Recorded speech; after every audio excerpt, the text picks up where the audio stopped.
Hello good morning, मैं आप सभी का स्वागत करती हूँ न्यूज झारखंड नंबर 1 पर। चलिए बढ़ते हैं आज के ताज़ा खबरों की ओर। राजधानी रांची के कोरोना संक्रमितों के घर होंगे सील। कोरोना के बढ़ते प्रकोप को देखते हुए रांची जिला प्रशासन हरकत में आया है। संक्रमण की चेन कैसे टूटे, इसे लेकर गुरुवार को डीसी छवि रंजन ने सभी इंसिडेंट कमांडर्स के साथ श्यामा प्रसाद मुखर्जी सभागार में बैठक की। बैठक में डीसी ने कहा कि कोरोना संक्रमण की रफ्तार रांची में काफी तेज है। ऐसे में सभी इंसिडेंट कमांडर्स को युद्ध स्तर पर काम करने की जरूरत है।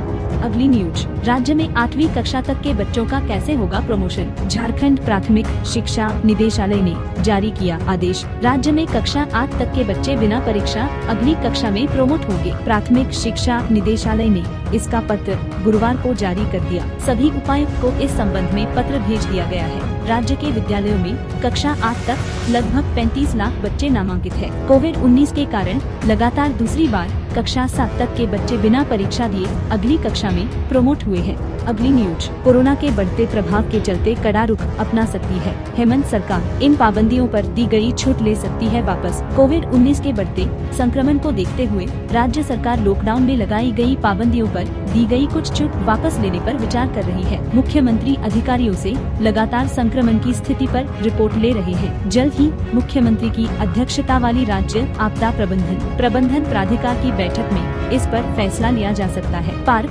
सिनेमाघर आदि खोलने की अनुमति दी गई है। 1000 लोगों के साथ कार्यक्रम के आयोजन की भी अनुमति थी। अगली खबर, तेज धूप से लोगों को मिलेगी राहत। मौसम विभाग ने की भविष्यवाणी। तेज धूप, गर्म हवा से इन दिनों रांची के मौसम से लोग परेशान हैं। हालांकि मौसम विभाग ने 7 अप्रैल से मौसम में बदलाव की संभावना व्यक्त की है। 7 अप्रैल को आकाश में बादल छाए रहेंगे, जबकि कहीं कहीं बूंदाबांदी हो सकती है। यह बदलाव स्थानीय कारणों से संभव है। गुरुवार को झारखंड में सबसे अधिक गर्म वाला जिला जमशेदपुर रहा। यहाँ का अधिकतम तापमान 41.6 डिग्री सेल्सियस व न्यूनतम तापमान 19.2 डिग्री सेल्सियस रिकॉर्ड किया गया, जबकि रांची का अधिकतम तापमान 35.5 डिग्री सेल्सियस व न्यूनतम तापमान 20 डिग्री सेल्सियस रिकॉर्ड किया गया। अगली न्यूज, गजराज के घर आया नया मेहमान। हाथियों का झुंड गांव से बाहर नहीं निकलने पर परेशान हो रहे ग्रामीण जंगली हाथियों के झुंड ने इन दिनों कोडरमा जिले के मरकच्चो और जयनगर के विभिन्न गांवों में उत्पात मचा रखा है।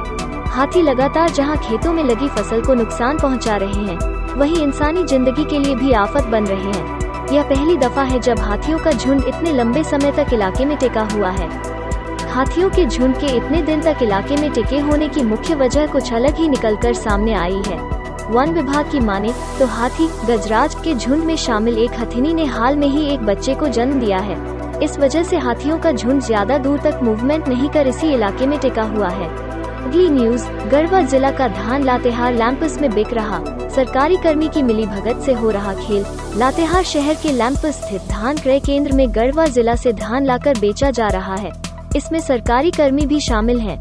चंदवा प्रखंड में जनसेवक सह गोदाम प्रबंधक एजीएम लव कुमार पासवान के द्वारा स्थानीय माको ग्राम निवासी अमित कुमार के माध्यम से धान की बिक्री कराने का मामला प्रकाश में आया है। अगली न्यूज, धनबाद झरिया पुलिस के लाठीचार्ज मामले में सीएम हेमंत सोरेन ने लिया संज्ञान। प्रशासनिक जांच हुई शुरू। बीसीसीएल के एनआर के ट्रांसपोर्ट आउटसोर्सिंग कंपनी में झरिया पुलिस द्वारा किए गए लाठीचार्ज की प्रशासनिक जांच शुरू हो गई है।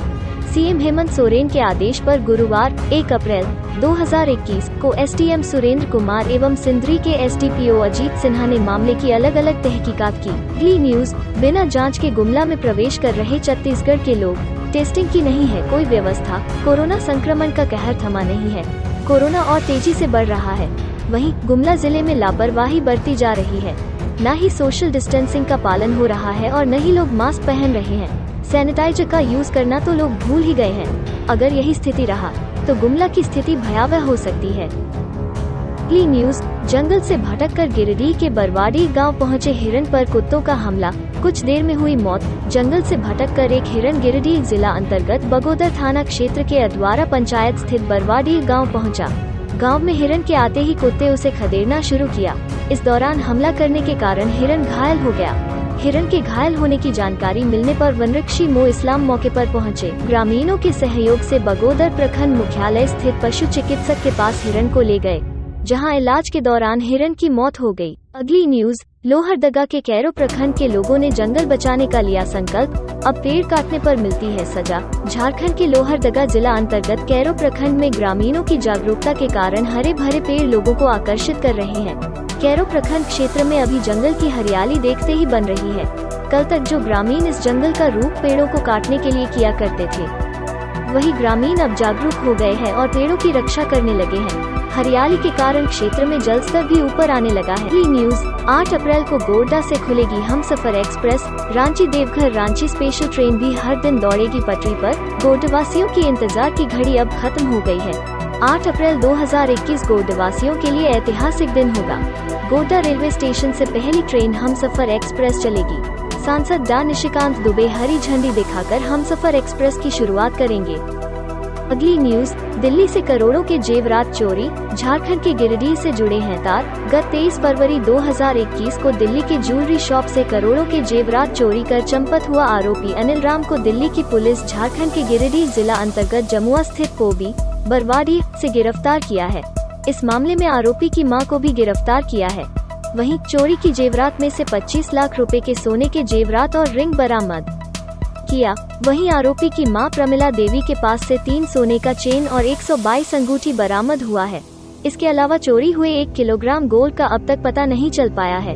जमुआ पुलिस के सहयोग से दिल्ली की पुलिस इस मामले के हर पहलुओं की जांच पड़ताल तेज कर दी है। अगली न्यूज, कोलकाता में चुनाव से पहले झारखंड से बस में लाया जा रहा था तबाही का सामान। पश्चिम बंगाल की राजधानी कोलकाता में विधानसभा चुनाव 2021 से पहले डानकुनी में तबाही के सामान मिले हैं। ये सामान झारखंड से कोलकाता लाए जा रहे थे। अपराध अन्वेषण विभाग (CID) की सतर्कता की वजह से हथियार की सप्लाई करने आए झारखंड के एक व्यक्ति को पुलिस ने गिरफ्तार कर लिया है। अगली न्यूज, झारखंड के एकलव्य स्कूलों में 208 पदों पर होगी नियुक्ति। झारखंड में चल रहे एकलव्य आवासीय स्कूलों में नियुक्ति की प्रक्रिया शुरू हो गई है। झारखंड में 208 पदों पर नियुक्ति की जाएगी। जिन पदों पर नियुक्ति होनी है उनमें principal, vice principal, post graduate teacher, PGT और ट्रेन ग्रेजुएट टीचर (TGT) के पद शामिल हैं। नियुक्ति के लिए ऑनलाइन एप्लीकेशन 30 अप्रैल तक भरे जा सकते हैं। अगली न्यूज, अमेरिका से बिहार झारखंड को 1 करोड़ देने वाली ये दानवीर पति पत्नी कौन है? अमेरिका में रहने वाले रमेश भाटिया ने Bihar Jharkhand association of north America संस्था को 1 करोड़ रुपए दान में दिए हैं। इस पैसे से फिलहाल रांची चल रही क्लिनिक ब्रांड का विस्तार किया जाएगा। रमेश भाटिया ने पटना में पढ़ाई की थी और फिलहाल अमेरिका में सेटल हैं। आज के लिए इतना ही। आप सभी का शुक्रिया। कृपया चैनल को सब्सक्राइब और बेल आइकॉन जरूर क्लिक करें। मिलते हैं कल कुछ और ताज़ा खबरों के साथ।